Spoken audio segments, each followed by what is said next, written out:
Everyone, welcome to दृष्टि judiciary. I am Nivedita राजे। आज के जजमेंट में हम इंडियन कॉन्ट्रैक्ट एक्ट के एक बेहद इम्पोर्टेंट सेक्शन की बात करने वाले हैं। सेक्शन 73, रिमोटनेस ऑफ डैमेज के नाम से आप इसे समझते होंगे।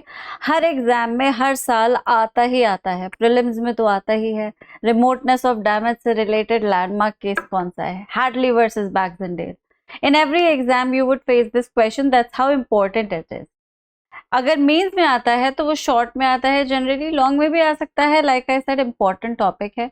हैडली वर्सेस बैक्सडेल के साथ आप और भी लैंडमार्क जजमेंट्स को कोट कर सकते हैं। ये भी एक बहुत ही इम्पोर्टेंट लेटेस्ट जजमेंट है जो वही प्रेमाइस सपोर्ट कर रहा है जो हैडली वर्सेस बैक्सडेल में रखी गई थी। केस का नाम है FCI वर्सेस अभिजीत पॉल। अब हुआ क्या था कि FCI, food corporation of India, अपने डिस्ट्रीब्यूशन को रेगुलर और एफिशिएंट तरह से मेंटेन करने के लिए टेंडर्स को इनवाइट करता है, जहां पे इंडिपेंडेंट कॉन्ट्रैक्टर्स को ये कॉन्ट्रैक्ट्स दे देते हैं। वो कॉन्ट्रैक्ट मल्टीपल एक्टिविटीज के होते हैं जो FCI से रिलेटेड हैं, जैसे कि loading, unloading, transport of food grains to their respective centres. अब इसी तरह का एक कॉन्ट्रैक्ट रिस्पोंडेंट को भी मिला, अभिजीत पॉल को।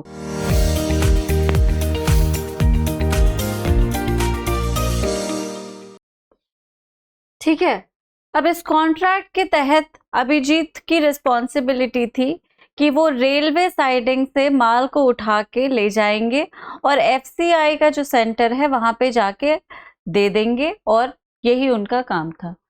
कॉन्ट्रैक्ट लगभग 2014 तक चलता है। बीच में ऐसा होता है, जनरली इन कॉन्ट्रैक्ट्स, इस तरह के जो कॉन्ट्रैक्ट्स होते हैं, इनमें ये एक कंडीशन होती है जहाँ पे a party in advance take some security amount from one of the party, मतलब फ्रॉम द अदर पार्टी। तो FCI ने इसीलिए रेस्पोंडेंट से कुछ 2 लाख रुपए सिक्योरिटी डिपॉजिट ले लिया था। ये जनरली टेंडर्स में इसलिए रखा जाता है क्योंकि टेंडर्स का ऑन टाइम कंप्लीशन बहुत ज़्यादा ज़रूरी होता है, और अगर किसी भी वजह से वो नहीं कंप्लीट हो पाए हैं या कंप्लीशन से पहले डिस्चार्ज के दौरान किसी तरह के नेग्लिजेंस की वजह से कोई लॉस इनकर हो गया है, तो पार्टी को एकदम they not caught off guard, they would have something to manage with. तो वो फंड्स जो होते हैं वो उसी कंटिंजेंसी को मीट करने के लिए होते हैं। अगर कोई नेग्लिजेंस वगैरह नहीं हुआ तो वो सिक्योरिटी कॉन्ट्रैक्ट फुलफिलमेंट के बाद लौटा दी जाती है। अब इस केस में रिस्पोंडेंट ने FCI को लगभग 2 lakh rupees as security deposit दिया था। 2014 में कॉन्ट्रैक्ट जब कंप्लीट हो गया तो रिस्पोंडेंट ने एपेलेंट से अपनी सिक्योरिटी डिपॉजिट को वापस मांगा, क्लेम किया। FCI का कोई जवाब नहीं आया। 2015 में फॉर सम रीजन FCI एक नोटिस इशू करता है जो कि कहता है कि अभिजीत पॉल की कुछ गलती की वजह से उन्हें डेमोरेज पे करना पड़ गया है, और उस डेमोरेज को सेट ऑफ करने के लिए वो अभिजीत जी की ही सिक्योरिटी को यूज कर लेंगे, और इसलिए वो सिक्योरिटी डिपॉजिट उनको वापस नहीं दिया जाएगा। अब ये डेमोरेज होता क्या है? बेसिकली जब अनलोडिंग होती है रेलवे स्टेशन से, रेलवे साइडिंग्स या वैगन से ग्रेन्स की, तो गुड्स ट्रेन, उन्हीं के बोगीज को वैगन्स कहते हैं। तो गुड्स ट्रेन खड़ी होती है रेलवे साइडिंग्स पे और अनलोड किया जाता है सारा का सारा माल। अब रेलवे एक बहुत ही स्ट्रिक्ट टाइम टेबल पे चलता है, तो लोडिंग अनलोडिंग के लिए एक लिमिटेड टाइम रेलवे पार्टीज को अलॉट करता है कि इतने टाइम में आपको रेल में सामान चढ़ाना है और इतने ही टाइम में आपको रेल से सामान उतार लेना है। अगर इस टाइम से थोड़ा सा भी आगे बढ़ जाते हैं तो रेलवे को लॉस बियर करना पड़ता है, क्योंकि रेस्पेक्टिव ट्रेन्स भी फिर लेट होने लगेंगी, और इस वजह से अगर टाइम लेट हो जाता है, लोडिंग या अनलोडिंग में डिले हो जाता है, तो रेलवे पार्टी पर, लोडिंग या अनलोडिंग करने वाली पार्टी पर एक पेनल्टी लगा देता है। इस पेनल्टी को ही डेमरेज कहते हैं। ठीक है, अब रेलवे ने FCI पर इसी लोडिंग अनलोडिंग डिले की वजह से डेमरेज लगा रखा था। जितना ज्यादा डिले उतना ज्यादा डेमरेज। इस डेमरेज को वसूलने के लिए उन्होंने रिस्पोंडेंट का सिक्योरिटी डिपॉजिट वापस नहीं किया। अब रिस्पोंडेंट ने इसी नोटिस को, इसी कंटेंशन को हाई कोर्ट में चैलेंज कर दिया। हाई कोर्ट ने फॉर्चुनेटली फॉर रिस्पोंडेंट कहा कि these damages, basically this demurrage is too remote, ठीक है, ये जो डैमेज हुआ है बेसिकली डेमरेज का, it is too remotely connected to respondent's responsibilities in order to make him pay. ठीक है, ये रिस्पोंडेंट की रिस्पॉन्सिबिलिटीज से बहुत फार फेचड है, इसीलिए रिस्पोंडेंट पर इस चीज की लाइबिलिटी लगाना ठीक नहीं होगा। सेक्शन 73 सिर्फ रीजनेबल और फोर्सेबल डैमेजेस को पे करने की इजाजत देता है कॉन्ट्रैक्ट के तहत, और इसलिए respondent is not really liable for the penalty that FCI had to incur and he is entitled to the security that he deposited. FCI got aggrieved and challenged this before the divisional bench of the same high court. Unfortunately, उस divisional bench ने भी वही finding से agree किया जो single bench judgement से निकली थी। FCI भी थकी नहीं और सुप्रीम कोर्ट में केस चला गया। अब सुप्रीम कोर्ट तो सुप्रीम कोर्ट है, उन्होंने कॉन्ट्रैक्ट को बहुत डिटेल में एनालाइज किया। ठीक है, ये समझने के लिए कि भाई रिस्पोंडेंट का जो सेट ऑफ रिस्पॉन्सिबिलिटीज था वो था क्या। डिटेल में कॉन्ट्रैक्ट को एग्जामिन किया गया to minutely understand the exact set of responsibilities that the respondent was liable for. मतलब कौन कौन सी कॉन्ट्रैक्ट उन्हें किन किन एक्शंस के लिए ऑब्लिगेट कर रहा था, तो उससे बहुत सारे सेट ऑफ रिस्पॉन्सिबिलिटीज पता लगी। एक और कॉन्ट्रैक्ट का क्लॉज था जो कि क्लॉज 12 था, और उसमें FCI ने वर्ड चार्ज यूज कर रखा था। पूरे के पूरे कॉन्ट्रैक्ट में डेमरेज जैसे किसी भी वर्ड का मेंशन नहीं था। राइट, रिस्पोंडेंट का ये भी एक आर्ग्यूमेंट था कि भाई डेमरेज तो कॉन्ट्रैक्ट में कहीं लिखा ही नहीं हुआ, यू आर मेकिंग मी पे something that I am not really responsible for, because my contract is not really making me liable for this kind of charge. अब FCI कहता है कि भाई the word charge that we have included, that the party would be liable for all the charges, all the payments incurred due to the negligence of the party. अब इन charges में demurrage भी included है, और party मतलब respondent की negligence की वजह से ही ट्रक्स जो थे वो प्रॉपर मतलब इनफ ट्रक्स रेलवे साइडिंग पर नहीं पहुंच पाए, और इसी वजह से अनलोडिंग में देर हो गई, और इसी वजह से FCI को पेनल्टी पे करनी पड़ी। सुप्रीम कोर्ट ने जब एनालिसिस किया तो जो सेट ऑफ रिस्पॉन्सिबिलिटीज निकले उसमें कहीं भी अनलोडिंग नहीं थी। The respondent was obligated to provide enough number of trucks at the time of unloading, at the railway siding. Time of unloading भी नहीं है उसमें, बस इतना है कि जिस दिन आपको अनलोड करवाना है सामान उस दिन आप इनफ ट्रक लेकर जाएंगे। आपको पहले ही बता दिया जाएगा कि कितने ट्रक्स की जरूरत है, आप उतने ट्रक्स लेकर जाएंगे, 2-3 एक्स्ट्रा ट्रक्स लेकर जाएंगे।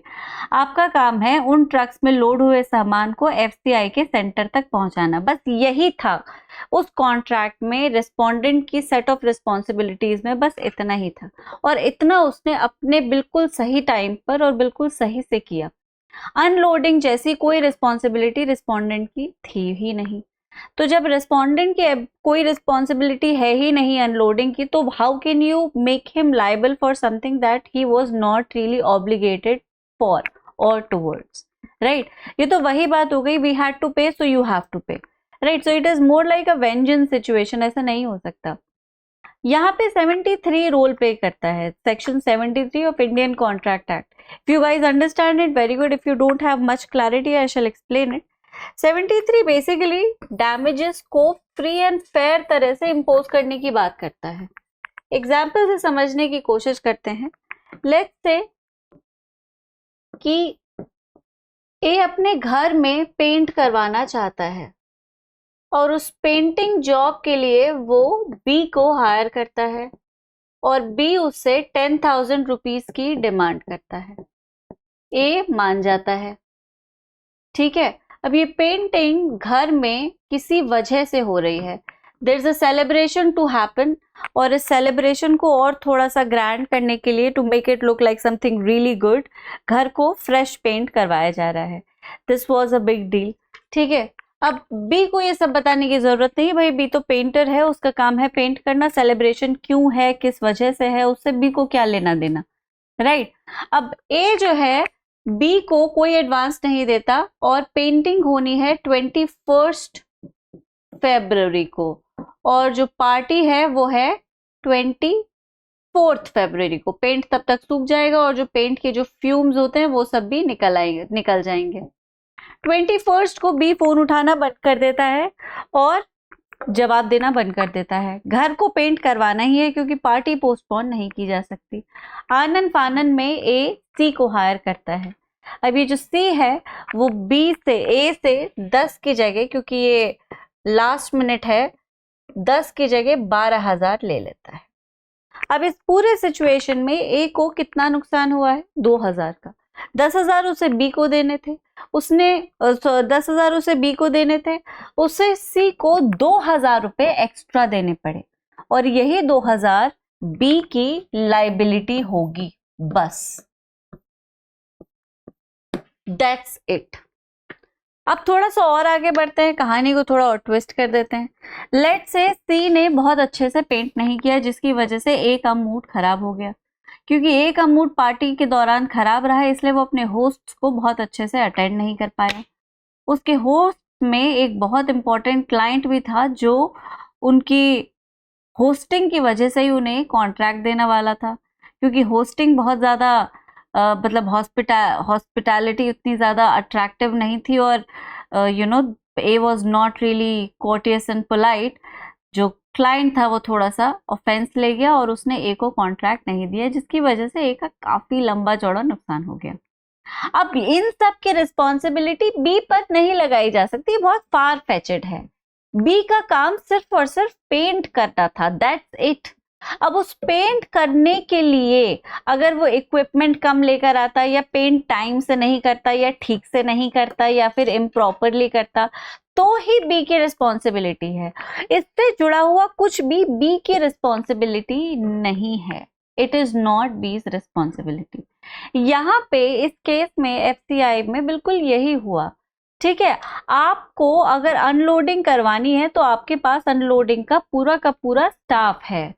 जो रिस्पोंडेंट है, let's call him mister mover, तो मूवर का काम है ट्रक को रेलवे पर लाके खड़ा कर देना। आप ही का स्टाफ या और मूवर का स्टाफ मिलके वो सारा का सारा जो अनाज उतारा गया है प्लेटफॉर्म्स पे वो ट्रक में चढ़ाएगा, राइट। अब आप ही के स्टाफ ने अगर रेलवे से वैगन से ग्रेन्स को अनलोड करने में टाइम लगा दिया, तो भाई ये उसकी क्या गलती है?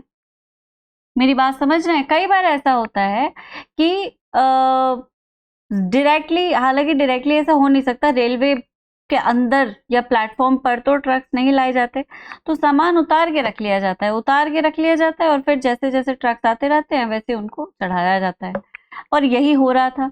तो जब आप ही के स्टाफ ने देर कर दी अनलोडिंग के दौरान, तो इसमें ए की उसकी बी की क्या गलती है? सॉरी, बी कह रही हूँ, मिस्टर मूवर की क्या गलती है? वो तो ट्रक्स ले आए थे। एफसीआई ने कंटेंट किया कि गलती इनकी है कि ट्रक्स पूरे नहीं लाए थे, इनका एक ट्रक आने में देर हो गई, हमें अनलोड करने में देर हो गई क्योंकि प्लेटफॉर्म घिरा रहा, डेमरेज उसका लगा। अब ये थोड़ा फार फेचेड है, राइट। अब मेरी बात समझ आ रही है? This is a little too far fetched. भाई ए को कैसे पता होगा कि उसका एक ट्रक अगर नहीं आएगा तो आपका जो प्लेटफॉर्म पे सामान है वो रेलवे को ऑफेंड कर जाएगा, या इस तरह का भी कुछ होता है कि प्लेटफॉर्म पे if you keep the platform too crowded, evidently railway will charge you for it. And this is too far-fetched in every sense of imagination to put it on Mr. Mover. This was not his responsibility, and the fact that a slight delay और the fact कि traffic light पे truck फंसा हुआ है और वो time से station नहीं आ पाया, ये एक बहुत ही अनफोर्सेबल सी सर्कमस्टेंस है, और इसकी लाइबिलिटी को आप मिस्टर मूवर पर इम्पोज नहीं कर सकते।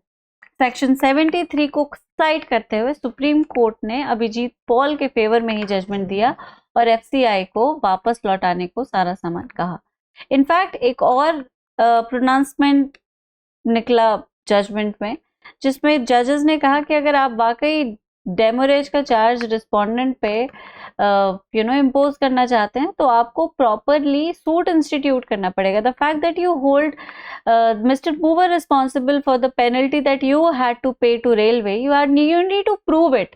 You cannot take an arbitrary action on your own, decide on your own, adjudicate on your own and say कि नहीं एड डेमरेज या पेनल्टी का चार्ज हम तुमसे ही लेंगे. क्यों लोगे तुम पेनल्टी? तो उसकी वजह से लगी. इस चीज का क्या प्रूफ है तुम्हारे पास?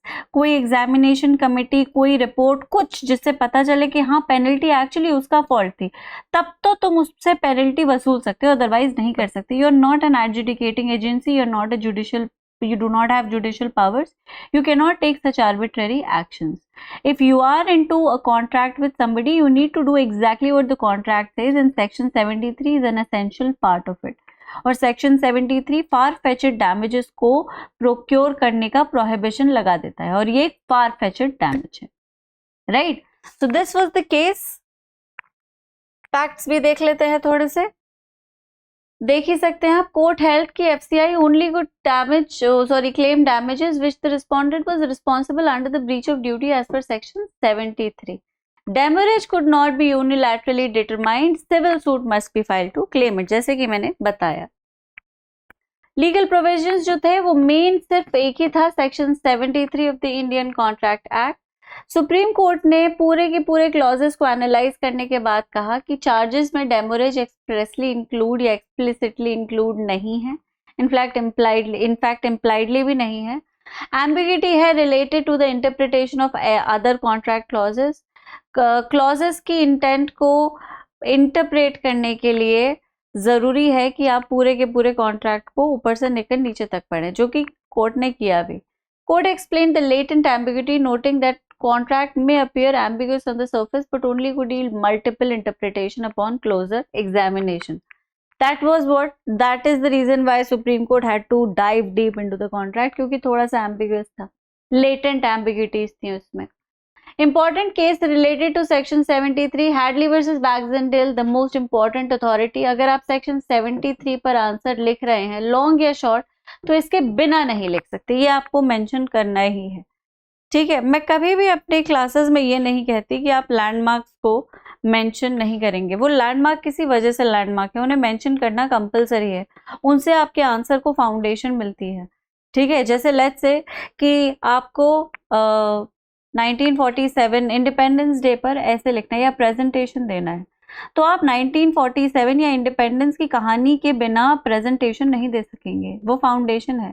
उसमें अगर आप पिक्चर्स ऐड कर देते हैं, एनिमेशंस ऐड कर देते हैं, उसे बताने का अंदाज़े बयां जो है वो उसे बेहतर कर देते हैं, तो आपको ज़्यादा अप्रिसिएशन मिलेगा. दिस इज इट, यही है इस पूरी सीरीज का एजेंडा. तो लैंडमार्क्स को कोट किए बिना आप आंसर नहीं लिखेंगे, लेकिन अपने आंसर को और बेटर सजाने के लिए आप लेटेस्ट लीगल डेवलपमेंट्स को भी कोट करेंगे. इनसे आपके आंसर में और क्वालिटी आएगी, आपकी एक्स्ट्रा मेहनत नजर आएगी. ठीक है. क्योंकि उन सारी किताबों से सारे बच्चे पढ़ रहे हैं, वो सारे लैंडमार्क्स सब बच्चे लिखेंगे, लेकिन आपने उन बच्चों से हट के कुछ और किया है. आपने अपने आप को करंट रखा है, जो कि एक जज की पहचान भी है. अ जज should be aware of what is happening around the world so that he can cater to the current time. अभी पुराना केशवानंद भारती या पुराना वो एडीएम जबलपुर का केस लेकर अगर जज चलने लगे तो कैसे काम चलेगा? जो लेटेस्ट इंटरप्रिटेशन है आर्टिकल 21, उनको ध्यान में रखना पड़ेगा ना. खैर चलिए. Union of India versus Rampur distillery and chemical company, Kailashnath associated versus Delhi development, doctor Kimatilal versus Harpal Singh, Welspun speciality solutions versus ONGC, Sudarshan Kumar Bhayana versus Vinod Seth. ये सारे के सारे केसेस हैं जिन्हें आप डाल सकते हैं along with FCI versus Abhijit Paul. Right. So this gives you a very good compendium of old, latest and landmark case laws, makes your answer a comprehensive, complete answer. ठीक है. प्रैक्टिस के कुछ क्वेश्चंस कर लेते हैं. Which section of the Indian Contract Act deals with compensation for loss or damage caused by breach or contract? बहुत important है. इसका जवाब सबको आना चाहिए, ठीक है। ये क्वेश्चन लगभग हर प्री में देखने को मिल जाता है, हर स्टेट के, इतना इंपॉर्टेंट है, राइट। अगर इंडियन कॉन्ट्रैक्ट एक्ट आपके सिलेबस में है तो ये सवाल आ ही रहा है, चाहे प्री में चाहे मेंस में, बट आ रहा है।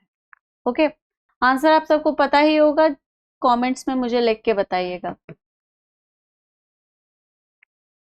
उसके बाद आता है section 73 of the Indian contract act applies to which types of contract. Now this is something a little twisted, I would very much like to see कि कितने बच्चों को पता है। इसका जवाब आप मुझे इसका जवाब आप मुझे कमेंट्स में देंगे, ठीक है। सिर्फ सेक्शन 73 सिर्फ रिटन पे लगता है, सिर्फ ओरल पे लगता है, रिटन ओरल दोनों पे लग जाता है। Only contracts involving goods, right. A very important interesting question. Which case is known for establishing the remoteness of damage rule in contract law? Again, very very important. Answer सबको आना चाहिए इसका। Means के कुछ क्वेश्चंस देख लेते हैं। Discuss the provisions of section 73 of the Indian contract act with reference to compensation for loss और damage caused by breach of contract. Illustrate your answer with relevant case laws, ठीक है। Critically analyze the relevance of the rule laid down in Hadley versus Baxendale in the context of section 73 of the Indian Contract Act. How has the principle of forcibility of damages been interpreted and applied in Indian judicial decisions? Support your answer with appropriate case laws. बड़े ही interesting important questions हैं, इन पे answers ज़रूर लिखिए। किसी ऐसे व्यक्ति से check कराइए जिसे अंदाज़ा हो कि मेंस के आंसर कैसे लिखे जाते हैं।